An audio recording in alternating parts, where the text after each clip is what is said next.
Today on the show, we have Elliot Garnett of CenterPoint Studios. Elliot has been building custom miniatures as well as large-scale dioramas professionally since 2018, and as of a few years ago, he runs a full-time art studio to pursue his current career of fabrication, sculpture design, and just making really cool stuff. Please welcome Elliot to the show. Thank you so much for being on the show, Elliot. Welcome. It's great to have you here. Thank you guys for having me. Really appreciate it. Awesome. Glad you feel the same way. And let's go ahead and start off the way we always do. And would you please share with us your origin story and how you got started as a creative? Well, it was a dark and stormy night, and I was bored. I had some extra action figures, I had some Sharpies, and I had very poor decision-making skills. And a little bit later, I had a couple ruined action figures and a joy for customizing. And so, like everyone, my earliest creations will never ever see the light of day, but I'll always be eternally thankful for them because that's what got me started on the journey that has me where I am right now. Started out with little 4-inch action figures and Sharpies, and then worked my way up to model paints with 6-inch figures, got on Instagram, started my business there very poorly for the first couple years. This is, I want to say, back in 2014, and it just built from there. I met different creators, I learned more techniques. 2018, I was only really focused on doing the miniatures, and that was pretty much the 6-inch scale Marvel Legends or Black Series Star Wars line. And then in 2018, that was when I got started on working on dioramas because I started to get more into action figure photography. I needed some backdrops for that. And once again, starting from the bottom, my first dioramas will never see the light of day. Those have been chopped up, burnt into ash. But thankfully here I am today, 6 years later, and I have my stuff in some pretty big shows: San Diego Comic-Con, WonderCon, DesignerCon, and I'm eternally thankful for that. I love the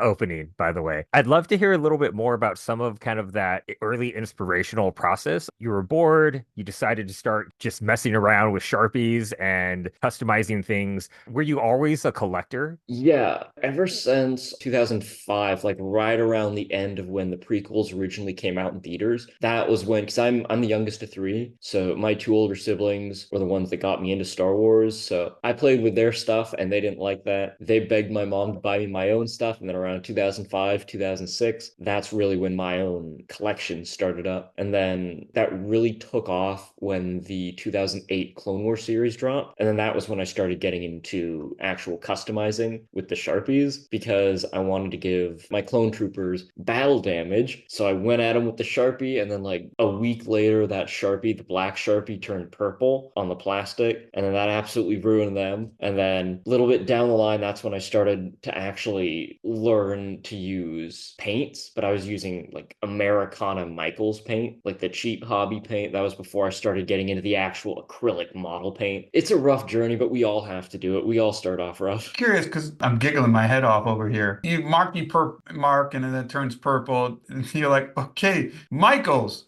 I'm gonna paint. Oh, that doesn't work.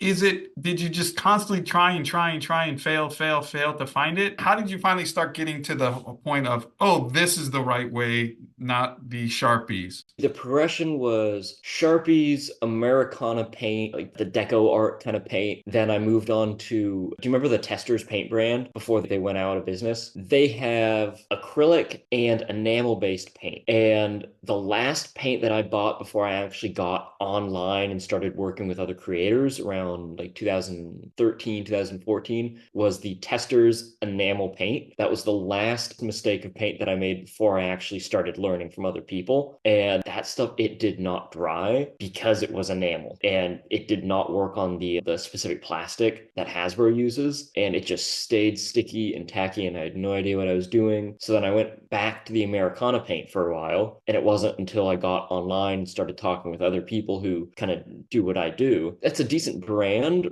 but you're going about it all wrong. You need to try the acrylic based. That just opened up my world, and I never looked back from there. That's cool. So what I'm hearing, Elliot, is that really for you, it was a lot of trial and error in the early days until you started talking to a larger community of customizers and toy creators. Is that what I'm hearing? Yeah, it was, and honestly, even today, I prefer trial and error to looking up every last thing and making sure what I'm doing is 100% right before I do it. I know other people have made the same mistakes that I'm about to make when I'm embarking on a project, but there's something magical about making that mistake as long as it's not going to cost you an arm and a leg and learning from it yourself. That part of the journey is one of my favorite parts. If it goes too smoothly, it almost feels like an office job, like a 9 to 5. And that's the one thing I do not want. You got all these toys and you're trial and error, and I'm curious, are your parents encouraging this to go on? Who is bankrolling this? Yeah, and it's not even bankroll, but it's also like, who's the person? There's always got to be somebody behind you go, ooh, try that. Ooh, that's nice, Ellie.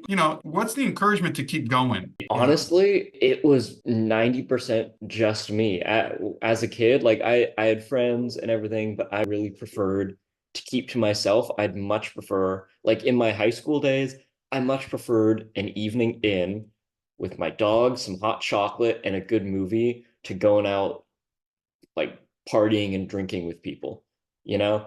And I was like that when I was younger too. I got satisfaction from myself, and I just kept working at it no matter what anyone else said, positively or negatively.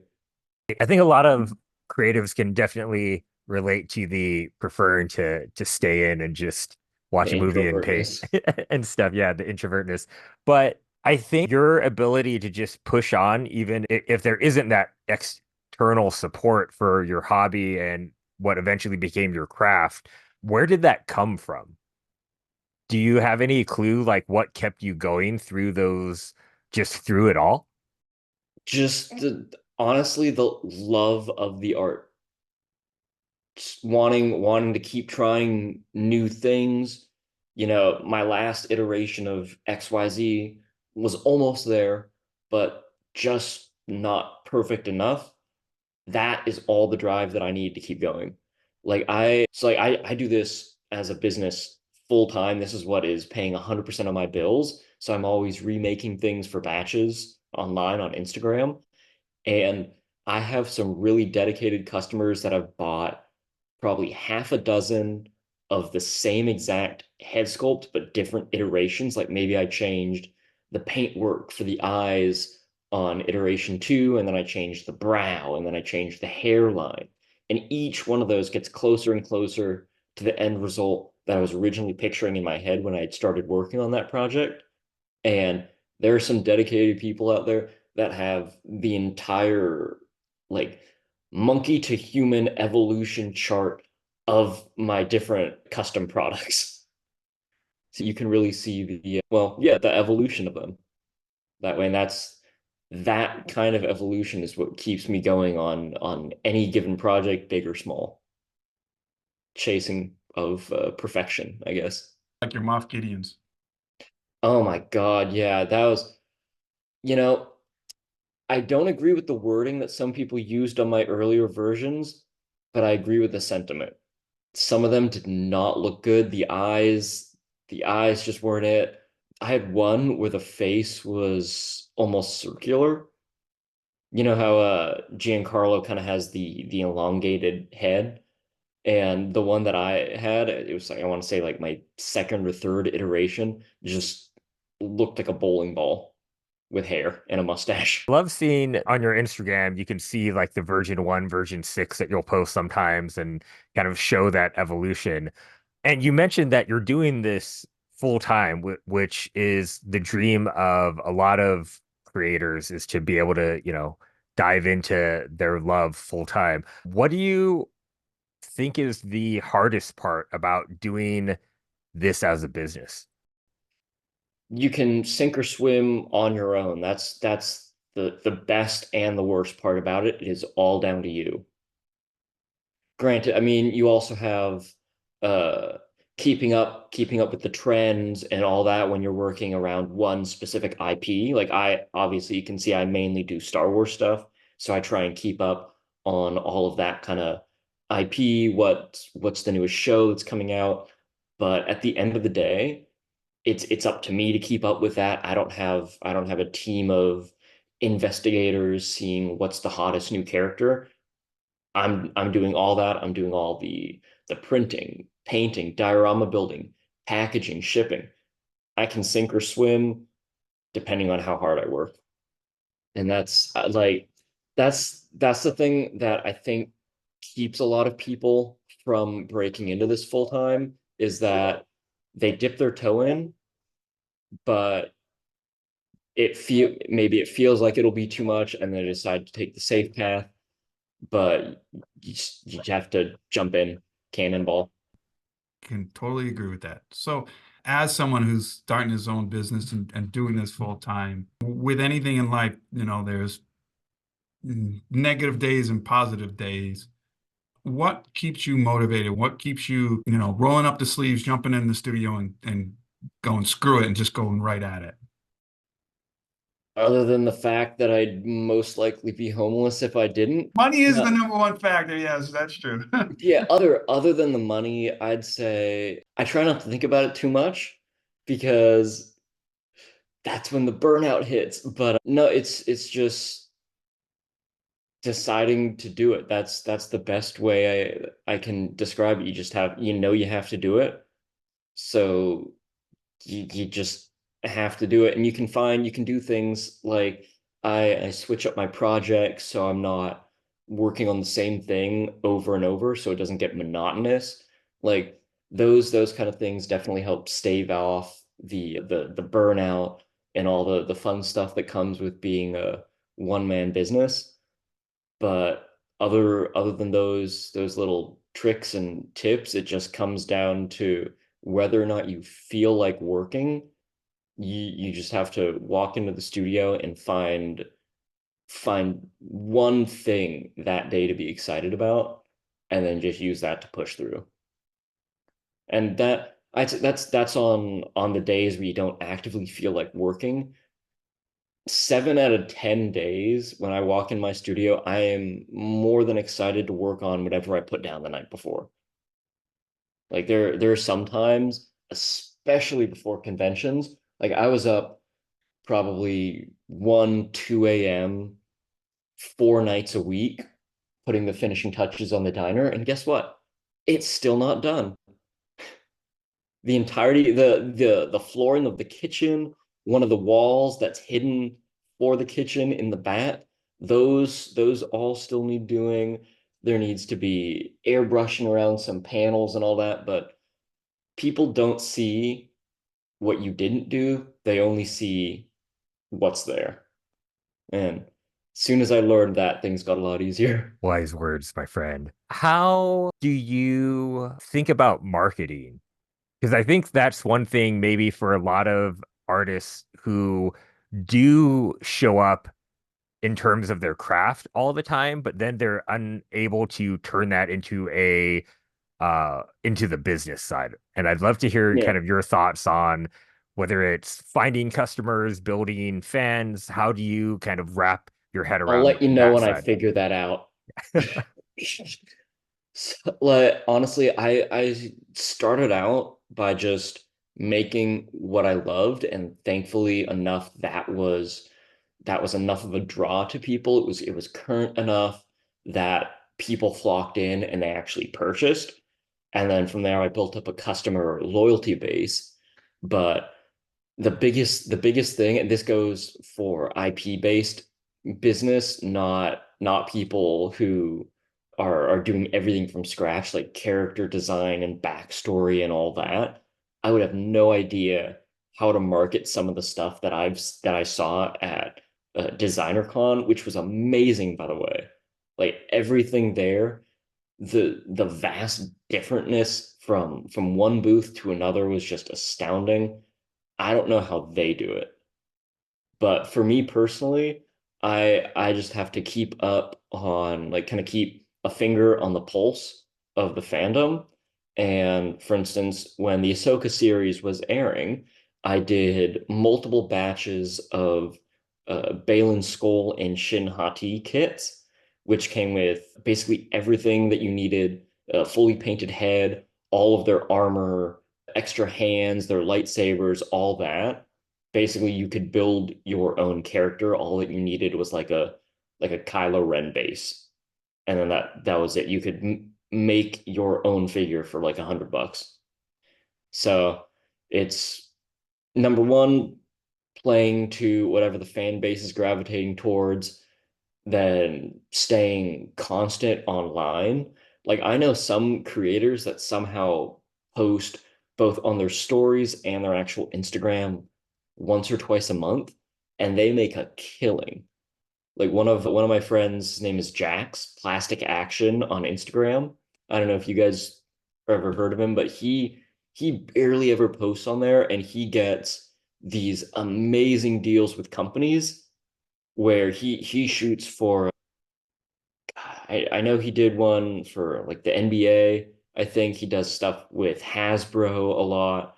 And with that kind of stuff, it's just luck of the draw. But for me, I always have to keep my nose down to the grindstone and constantly posting, constantly figuring out what's hot, what's not, and going from there. Like I've after DesignerCon, I took stock of what I still had left, and I made some bad choices on what I produced. Like there were some things that sold out that I wasn't expecting would sell out, and there are some things that I thought would be a sure bet that I still have like 8 or 10 of.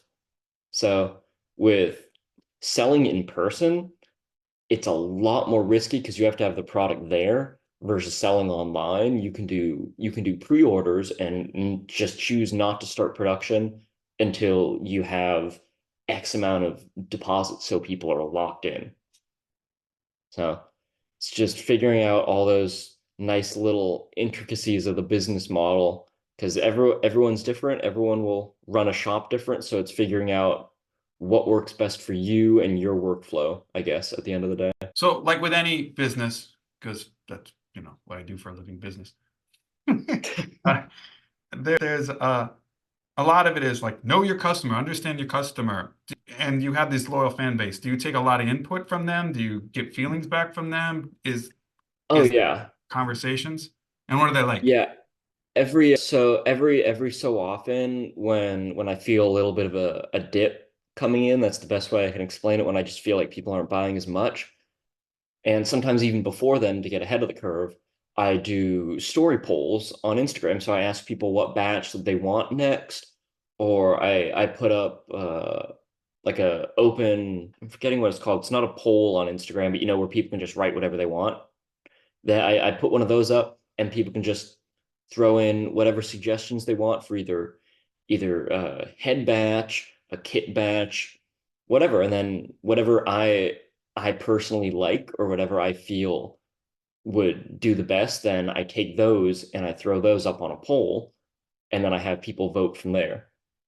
And the nice thing about Instagram, which really helps me out, is when people vote on polls, their names actually show up by it. So what I'm able to do is I'm able to either take a screenshot or just jot down all the names from, let's say, 20 people vote for a Darth Vader head badge. Then I can click on the Darth Vader tab, see all the people that voted for that, add all of them to a group chat, and then just send deposit info right there. And then usually at that point, I get five, oh, I didn't mean to click that. Couple, I changed my mind. Then some people saying, oh, I didn't know that I was voting to buy this, even though I do my best to make it as black and white. But that it's part of the business. You have to factor it in. 20 votes doesn't mean 20 purchases. I don't think I've ever had a vote that big that had every single voter participate in the actual batch money wise. But that's how the cookie crumbles.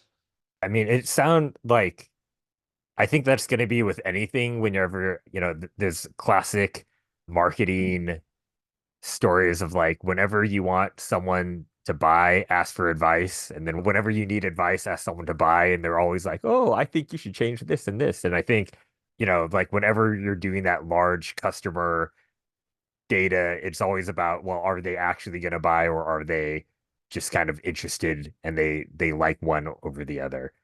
So with kind of that community building, do you find that you're being able to kind of like anticipate that percentage of people that are actually going to buy from any given poll or, any sort of kind of customer feedback mechanisms that you're using? Yeah, there are some particular people that I don't even bother adding to the group chats for the deposit information when I see them vote, because 90% of the time I either get the, oh, sorry, I didn't mean to click that, or I changed my mind. So unless they message me specifically asking to join the batch saying they're deposit ready, then it it's gotten to a point where I can kind of guess the people that will and that won't. But thankfully I do have a solid enough base where I like I was saying earlier, I have people that keep coming back to me, people that have participated in probably at least half of the batches that I've run over the past 4 or so years now. And those are the people that really keep the lights on, figuratively and literally, for me.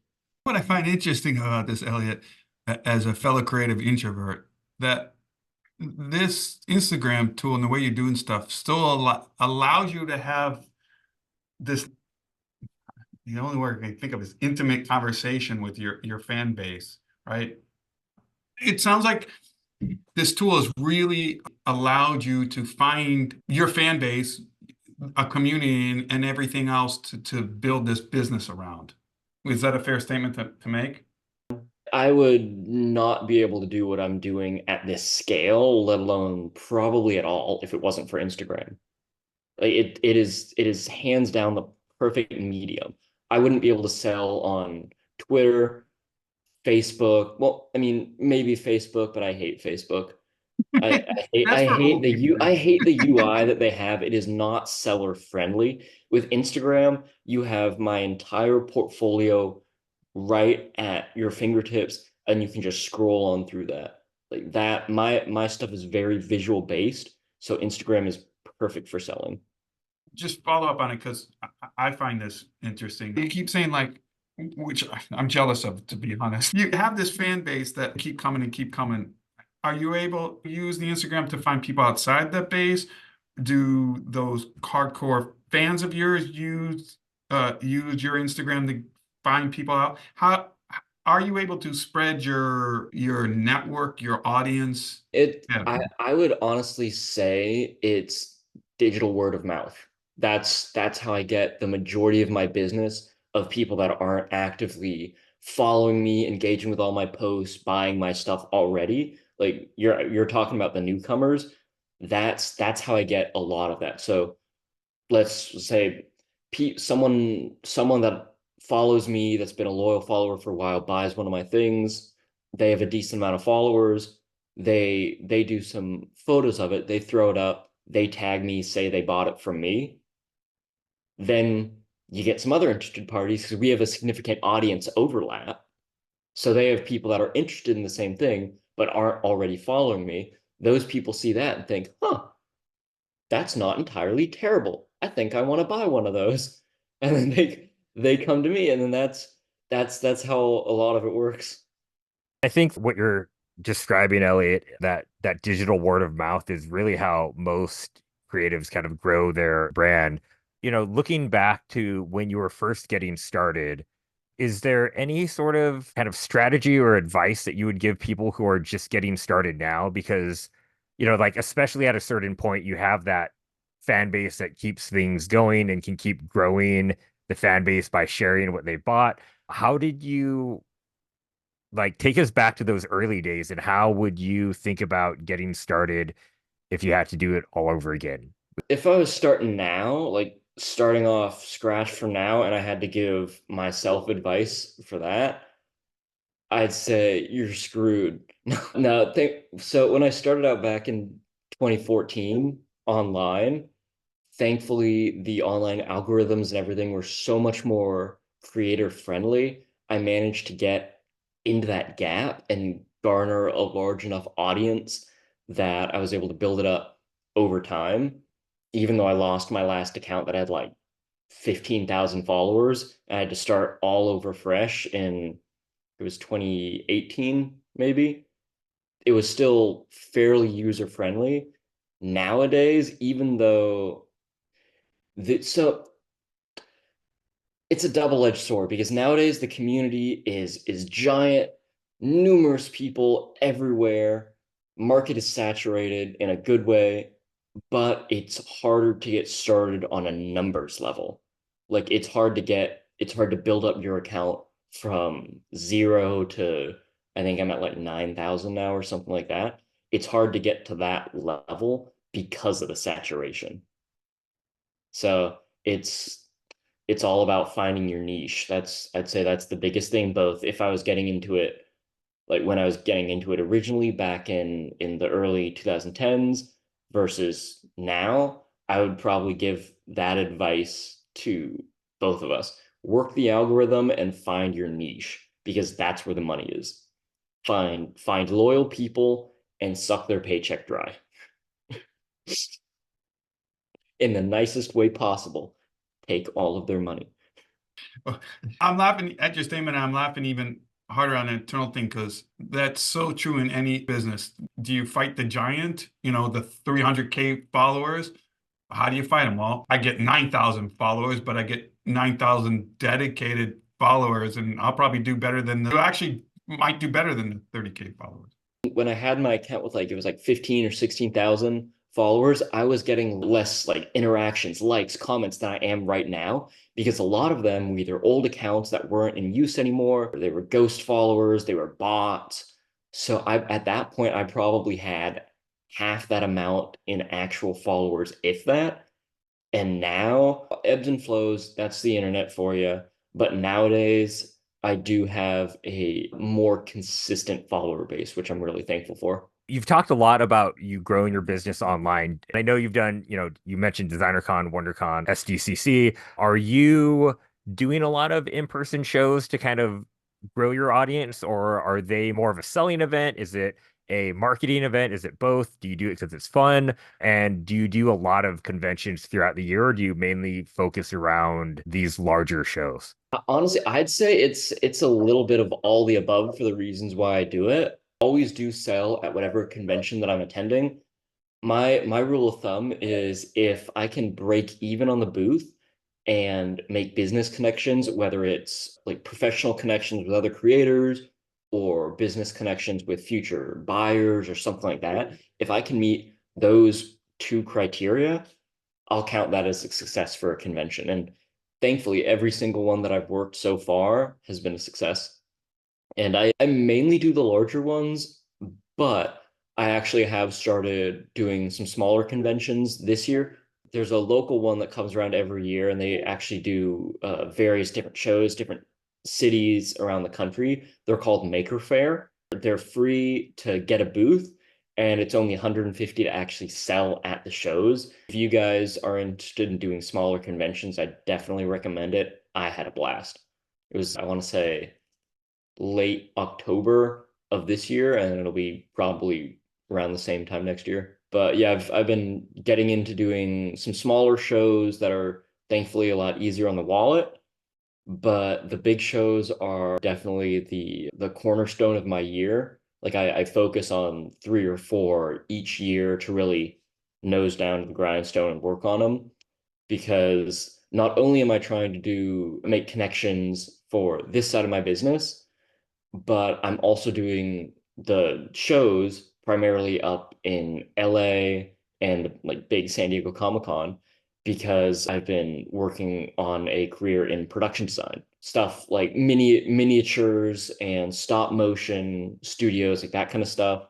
But I'll take whatever I can get, and these conventions are a nice way to show off my portfolio in person to anyone that might be part of the industry and might not even be looking at hiring right then and there, but that it'll get me in their mind. and hopefully get me a call back or something at some point. It's interesting, Elliot, because when I stopped by your booth at Designer Con, because first of all, there was this cool diner. And by the way, the big signs all over it that say "Don't touch," and I watched so many people like. That's why I had the taser. Yes. You and I started having that conversation that you were interested in getting into that whole production side and the studio side and that whole world, like, I'll say Stan Winston kind of world. Like ILM model shop kind of stuff. That's right up my alley. Let's call it the North Star. God, I'm using my consulting words. That's the North Star for you. Yeah. And I can see how what you're doing progresses into getting into those model shops. What about that like really drives your interest, right? You got this nice little business going and doing this fun stuff, but what's driving that? And is there differences between what you're doing now and being in that model shop? It's even though from an outside perspective, it looks 90% the same. I can tell you just from the people that I know that work in the industry, people that I'm have good at actually trick worked on like questions. Star Wars and all that, it is night and day. When I'm doing this at home, more or less, I can work at my own speed. Sure, like for San Diego Comic-Con, I had to rush the Andor Hotel a bit because that had a deadline. But with the exception of stuff like that, I can work at my own speed 90% of the time. Like the diner alone took me 2.5 years of on and off work. Granted, I was stopping for up to like 6 months at a time, but I was able to take breaks on that when I wanted to. When you're working in an actual production studio, something like that would need to be done within a month. And sure, like you'd have other people working on it alongside you, but from what I've heard, what I've garnered from all different sides is it's a lot more rapid fire, but it's never boring. With that in mind, I fully understand that I'm insane for still wanting it, but it's just what calls to me. We all have that one thing, whether or not people actually end up doing it. Like you might have someone that wants to be an astronaut and they end up being an insurance adjuster. But regardless of whether you actually do the thing that's calling to you, we all have that one thing that calls to us that we feel is our drive. That's what we need to do. That's the end goal for me. I really respect that you are going for this regardless of the outcome and whether or not you make it. It's still you're swinging hard for the fences and you're going for it. And I think it's really interesting because I think for a lot of creators, they might already be in a studio and they're like, damn, I wish I could run my own shop full time and make a living. And so do you get that a lot, Elliot, of other creatives wanting to sort of do the reverse of what you're trying to do? Quite that, but I did have a fair amount of friends that are in the action figure community that had to start to make a complete living off of selling custom action figures during all the strikes. Like costume makers, prop designers, actors, even that all they didn't have a revenue stream, so they turned to their hobby. And thankfully enough, the amount of people that were coming in to do this as a full job didn't oversaturate the market, so everyone managed to get their piece during over the summer. Yeah, other than that, I not really. Actually, like I get people that work in other lines of work, like regular old jobs that do want to do this stuff full time. And then like I always give my advice, both the positives and negatives to them so they can choose whether they want to or not. But yeah, I'd say it's usually on the opposite end of the aisle, not the creative end of the aisle that I get it from. So for all of the people out there who do work the day job, what would those kind of pros and cons be if you were to give that talk here on the podcast? Well, I mean, I already said one of the probably one of the bigger things is that you sink or swim on your own. There's not really a support network. I mean, sure, you can have savings and all that as a safety net, but other than that, I don't know anyone that has this going as a full-time job that they have numerous employees under their belt. It's definitely a small-time gig in the sense of it's just going to be you. So you need to be comfortable with the fact that it is all on you. You have to make and meet your own deadlines. You have to set up pricing all by yourself. And the most important thing is you can't let yourself become lazy because it is easy to let that happen. Like you just think, oh, I'll take off these couple days because I'm just not feeling up to it. And then those days pass and you think, oh, I'm still not feeling up to working. I'll give it a couple more days. And before you know it, 2 weeks have passed and you have not made a single cent. So it's holding yourself accountable, I'd say, is probably the overarching theme of what's the hardest to do, but also the easiest to do as long as you keep up the momentum.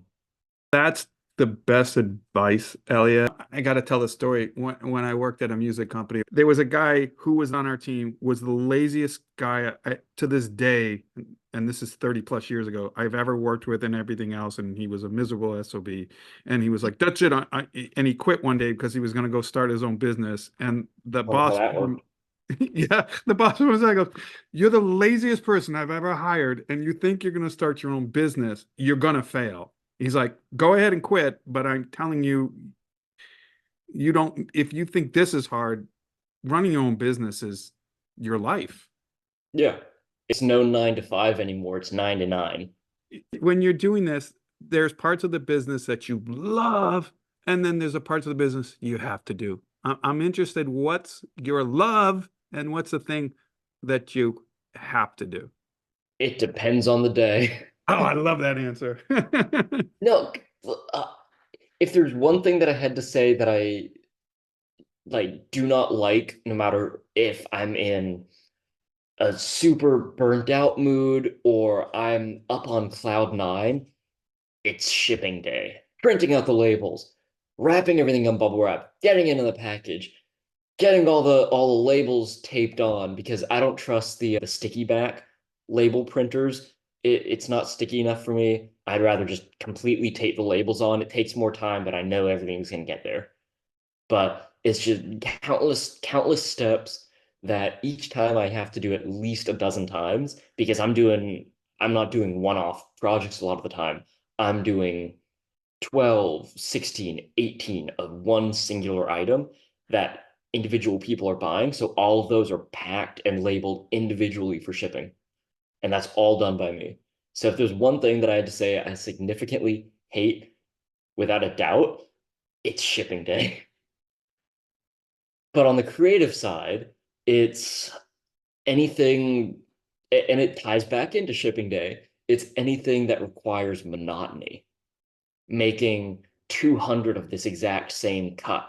Or for instance, with the diner, or even the hotel, the bricks on the hotel, those were all individually bricklayed and cut out too. I spent 2 solid days cutting out each because the bricks are different sizes for the different stories and everything. I spent 2 solid days just acting. I felt like a freaking deli slicer, just zhink, zhink, zhink, zhink over and over and over for those bricks and all of the side paneling for the bottom and then the roofing on the diner. Thankfully, I managed to do that on a Cricut, which basically it's used primarily by people who do like embroidery or scrapbooking. It's a machine cutter. It's like a low grade CNC for paper or styrene, that kind of stuff. But I have one of those and that saved my life because I use that to cut out probably hundreds of individual rectangles for all the paneling on the diner, but I still had to glue all of that down by hand. So that was probably a solid week of my time. And I had to portion it out because I knew if I tried to do it all in one sitting, I would die inside more than I already have from the bricks. I feel your pain on the monotony and the repetitive tasks. Also, I always pronounced it cry cut. but once you Thank explained you. what it That's was, I always did that too. I was like, oh yeah, the cricket. I get it. I get it now. Yep. Even though, yes, I think it should be pronounced Krika. But I mean, I regardless, pronounced it that way for like a solid year until I heard it was actually pronounced cricket, which yeah, makes sense, but I like my way better. I agree with you.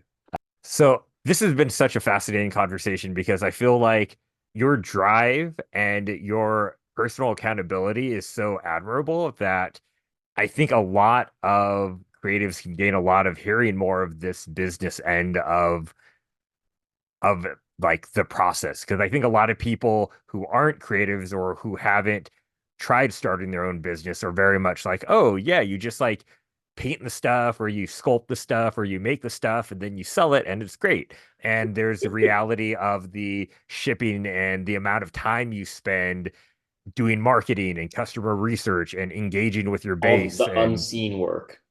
exactly, all of the unseen work. And so I guess like with all of that acknowledgement and kind of all of that, all of the other stuff that you are doing, is there anything that if someone came up to you beyond the sink or swim and the accountability, and they're just like, I just want to kind of get started in this. I don't maybe know how to go about it. Like, what would be the one piece of advice that you would give them to get started?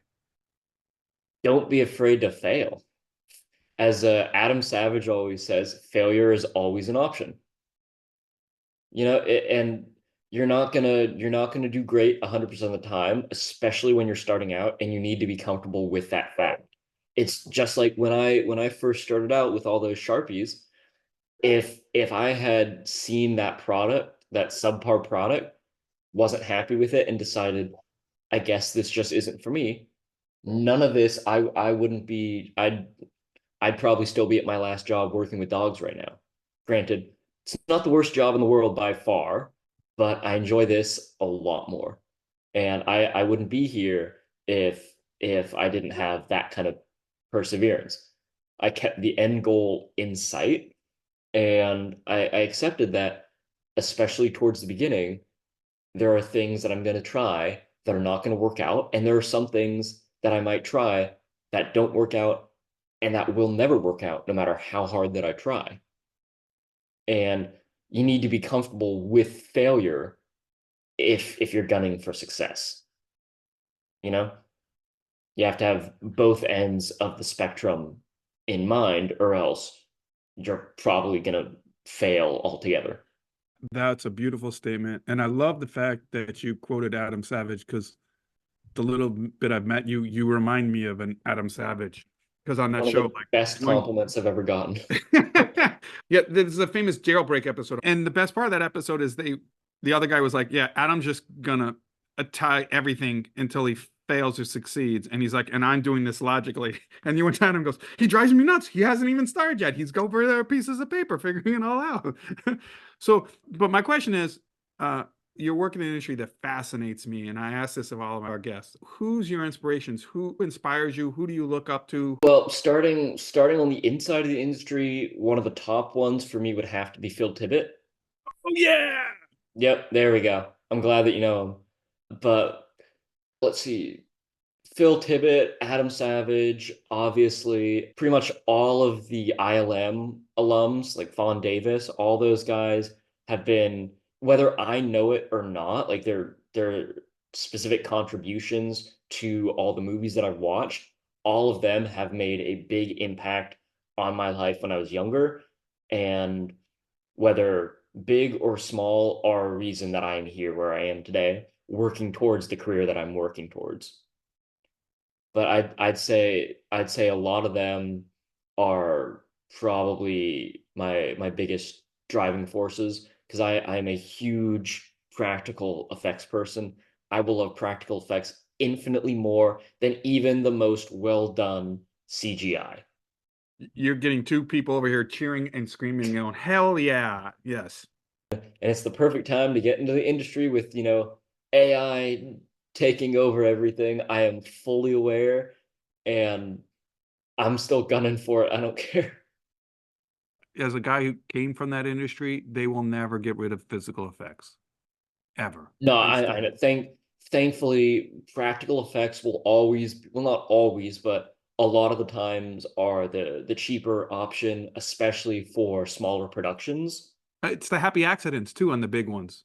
Exactly. Yeah, You can't replace the happy accident. exactly.